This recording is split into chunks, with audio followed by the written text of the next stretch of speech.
안녕하십니까. 반갑습니다. 제마입니다. 날씨가 이제 많이 덥죠? 여기는 너무 습해서요. 제주도는.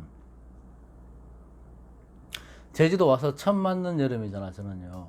습한 건 알고 있었지. 제주도니까 알고 있었는데, 이렇게 습할지는 몰랐습니다. 그래서 계속 에어컨을 틀어놔야 되고, 육지 있을 때는 그래도 잘 때는 뭐, 지금쯤이면 좀, 창문 열어놓고 자도 괜찮았거든요. 지금 너무 습해서 더운 걸 떠나서 습해서 그렇게 하지는 못하겠어. 계속 에어컨을 틀어놔야 돼요. 다음 달 전기세가 얼마가 나올지 또 벌써부터 걱정이 되긴 합니다. 얼마 전에 제가 저 상담을 한 분이 계셨는데 이제 상담을 다 끝내고 공부를 하시는 분인데 결혼하는 시기를 볼 때는 어떻게 보냐고 질문을 주셔갖고 간단하게 설명을 하고 또 영상을 올려야 되겠다 싶어서 몇 가지만 생각나는 것만 적어봤어요. 원래 사주는 여러 가지 상을 다 봐야 되기 때문에 제가 이렇게 말씀드린다 해도 빠뜨릴 수 있는 게 굉장히 많거든요. 그렇다고 하더라도 이해 좀 해주시고 오늘은 결혼하는 시기를 보는 방법에 대해서 얘기를 할 건데 그 내용에 들어가기 이전에 말씀드리고 싶은 거는 자, 궁합을 봐서 상대방이 결혼을 정한다, 그렇게 모든 걸 결정을 하기 전에는 일단 내가 결혼할 시기가 왔고, 또 결혼할 시기가 아니라 할지라도 내가 만나는 사람이 내가 지금 당장 그 사람이 좋고, 그 사람하고 같이 하고 싶으면요, 결혼을 해야 되죠. 그죠? 결혼하고 싶은 사람이 있다고 하는데 궁합이 너무 안 좋은데 그렇다고 해서 그것 때문에 안 할 수는 없는 거고요. 또 내가 결혼해야 될 시기나 안 좋을 때 지금 안 좋은 시기다. 예를 들어서 그렇게 얘기를 하면 결혼을 해야 되나 말아야 되나 갈등을 많이 하는데 그 갈등조차도 좋은 건 아닙니다. 그게. 사주는 여러 가지를 다 봐야 되지만 제가 이렇게 말씀드리는 결혼하는 시기나 운에 이렇게 몇 가지 예를 들어서 딱 해주면 거기에 맞춰서 그 결혼을 해야 되겠다 이렇게 생각하는 것보다는 본인의 지금 환경, 마음가짐 아니면 다른 글자들 간의 상관관계 그리고 내가 결혼할 나하고의 서로를 존중하는 마음 이런 것들 다 고려해야지 그래도 최대한 사주가 근접하게만 감정이 되는 거지. 내가 자란 환경도 틀리고 내 주위 사람들도 틀리고 내 생각도 틀린데 사주만 보고 다시 판명을 해서 결혼을 해야 되겠다 안 해야 되겠다 결정하는 거는 참 어리석은 일입니다. 그래서 참고로만 하시고 내가 상대방이 어떤 점이 부족한지를 알고 내가 어떤 점이 부족한지를 알고 서로 보완해 주기 위해서 공학을 보는 차원에서 감명을 받아야지 그렇지 않고서는 참 어리석은 일이라고 생각을 하고 그래도 우리는 공부를 해야 되니까 그죠? 사주를 감명함에 있어서 언제쯤 결혼 운이 들어오겠다 언제쯤 결혼 시기가 되겠다 이런 것들을 또 봐야 되기 때문에 그런 거 보는 거 몇 가지만 말씀드릴게요. 저도 머리가 나쁘다 보니까 요거 좀 전에 이거 영상 찍기 전에 몇 가지 좀 적는다고 적었는데 막상 그때 되니까 또 기억이 잘 안 나더라고. 그러니까 아주 기본적인 것부터 해서 몇 가지만 딱 해서 말씀드릴게요. 이 정도는 알고 계신다 하시는 분들은 그냥 보고 넘어가시면 되고 모르시는 분들은 참고하시면 되고. 자, 이 사주에서 그 남명은 하늘 건자를 써서 건명이라 합니다. 그죠? 여자는 고운을 써서 곤명이라고 합니다. 그래서 건명이라고 하면 남자 사주를 말하는 거고 곤명이라고 하면 이 목수명자를 쓰죠.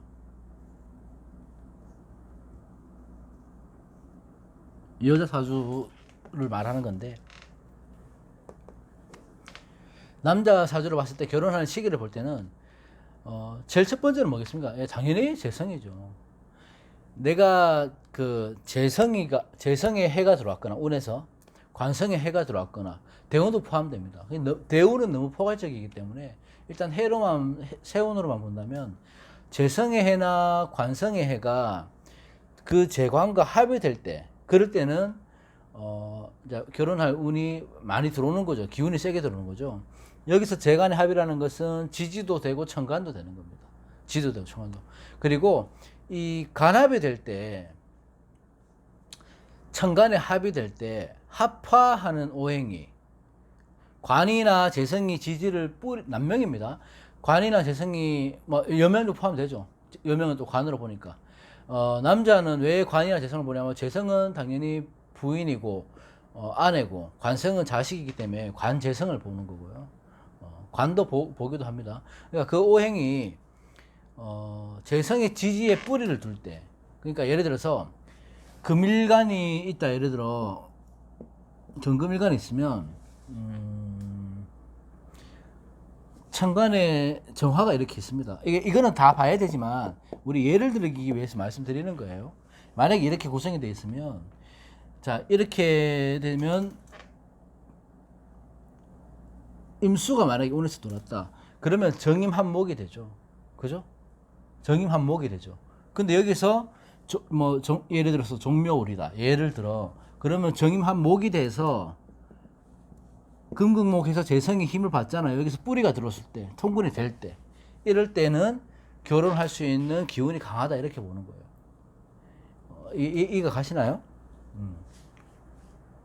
그래서 천간에서 관성 재성이 들어와서 합이 될 때도 마찬가지고, 천간이 합이 되어서 합화가 됐을 때, 그 합화가 된 오행이 남명의 재성일 때 또는 관성일 때 지지에 그 뿌리를 두고 있으면 결혼할 운이 강하게 들어온다 이렇게 보는 거거든요. 그렇게 보기도 하고, 또 이제 아무래도 연애와 관계된 운이라서 결혼 운이라는 것은 도화의 운도 많이 봅니다.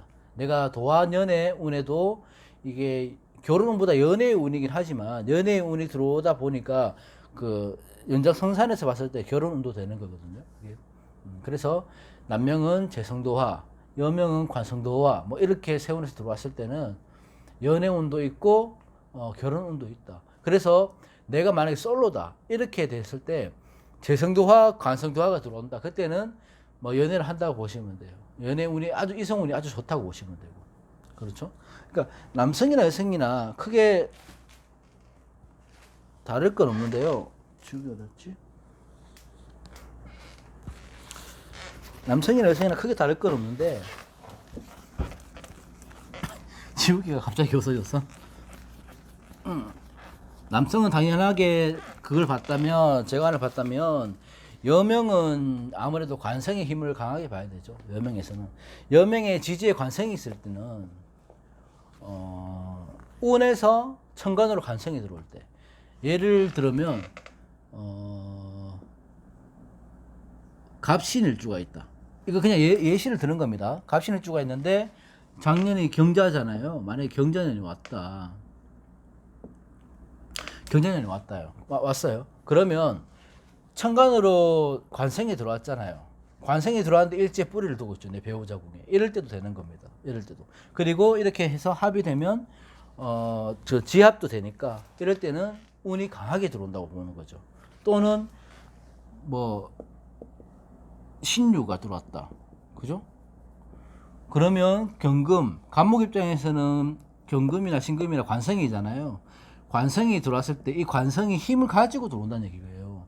투출했을 때 내 일지 배우자 공에서 힘을 주는 거잖아요. 그럼 여기 힘이 실리는 거거든, 관성에서. 그럼 나한테는 관성의 힘이 강하게 들어온다 이렇게 보는 거예요. 그렇게 되면 관성의 힘이 지합도 되고 하니까 이럴 때는 연애 운은 물론이고 결혼 운도 강하게 들어올 때 이럴 때는 결혼하면 나쁘지 않다 이렇게 보는 거고, 반대로 이제 말을 하면 그 관성이 천간에 있을 때, 관성이 천간에 있을 때 운에서 어떻게 만났을 때 그렇게 볼 때는 지지의 관성이 들어오거나 아니면 지지의 합이 관성이 될 때, 뭐 을사가 이렇게 있으면 이렇게 되면 을경합이 되죠. 관성이 합이 되죠. 천간에 합이 될 때. 그리고 만약에 유금이 들어올 때 이렇게 되면 또 사유수 돼서 근극이 되잖아요. 금극이. 그럼 일지합이 되면 이 말은 뭐냐면 일지 합의되면 부부의 합이 되기 때문에 이럴 때는 결혼이 이루어질 수 있다. 그렇게 보는 거고. 또 한 가지는 여명 입장에서는 원래 왜 여명으로 보냐면 결혼은 여자 쪽에서 많이 보는 거거든요. 여자의 기운이 강해서. 그리고 또 하나는 내가 식상이 용신일 때, 예를 들어서 여명에서 식상이 용신일 때입니다.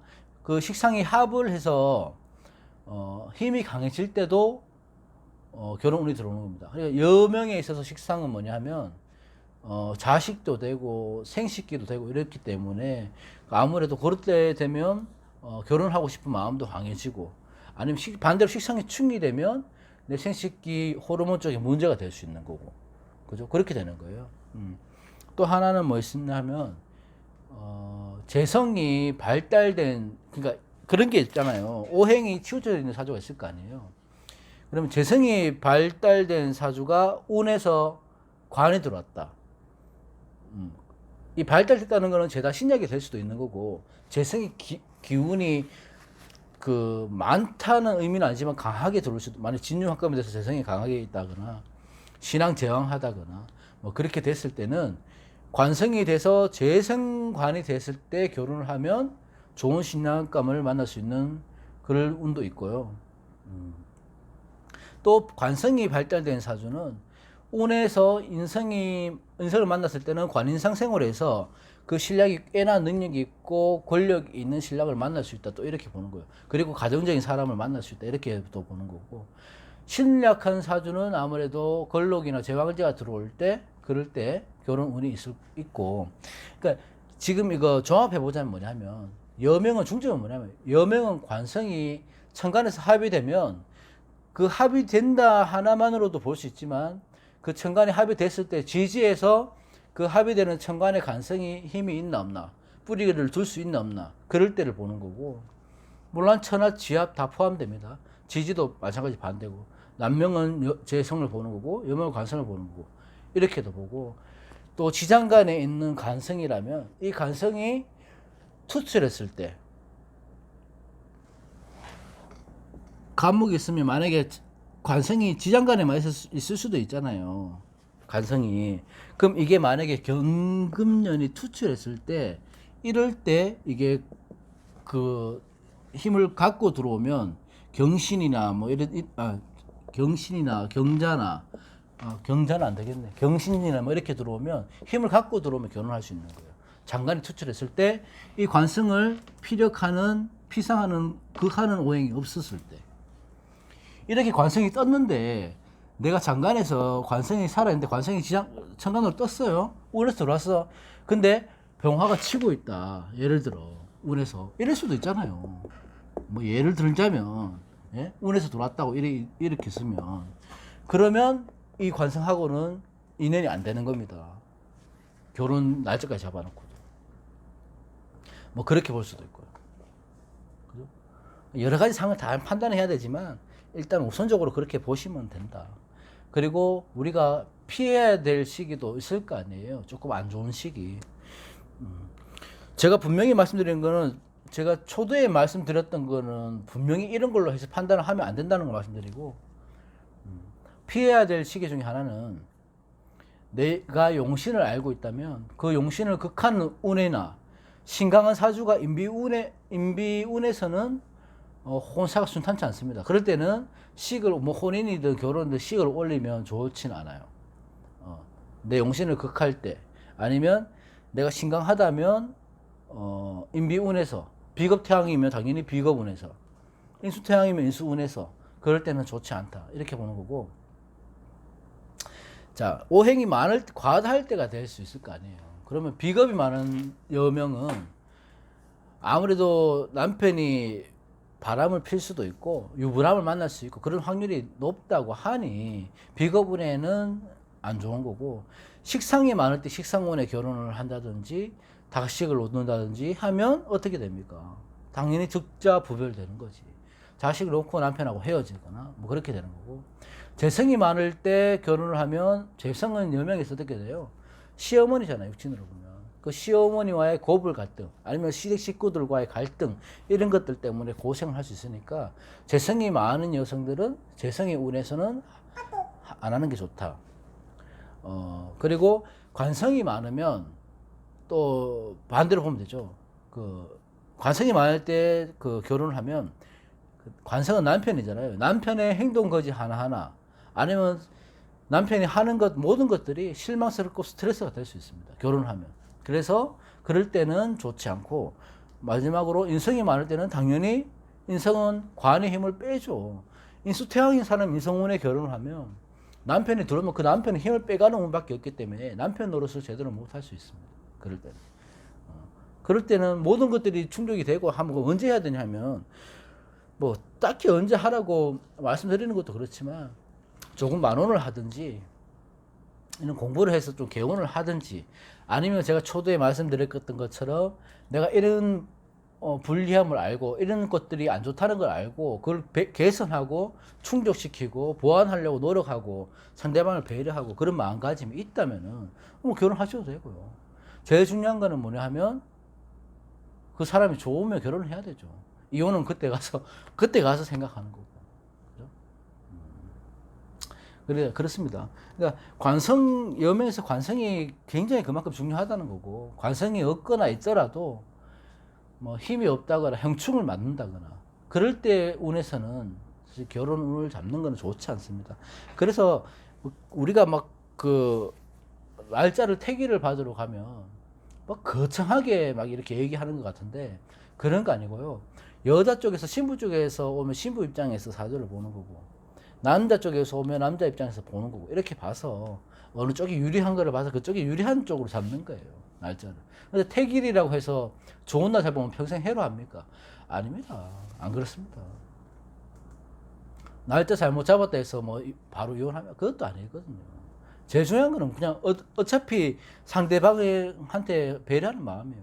그러니까 이게 사주라는 게 너무 극단적으로 치우치다 보면 둘 다 그렇게 되면 서로 이해할 수 있는 그런 것들이 그런 게 못 생기거든요. 그런 여유가 없어요.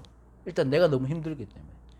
그래서 뭐 좀 떨어져 산다거나 정안되면 이혼을 한다거나 그렇게 방법을 택하긴 하는데, 어쨌든 제가 드리고 싶은 말씀은 이건 다가 아닙니다. 이런 식으로 해서 맞춰보면 내가 언제 결혼을 했을까 맞춰보면 어느 정도는 맞아 들어갈 겁니다. 이렇게 보시면. 오늘은 중요하진 않지만 궁금했을 법한 그런 것들, 그죠? 그런 거 해서 제가 또 영상 여기까지 하고 다음에 또 올리도록 하겠습니다. 고맙습니다. 좋은 저녁 되십시오.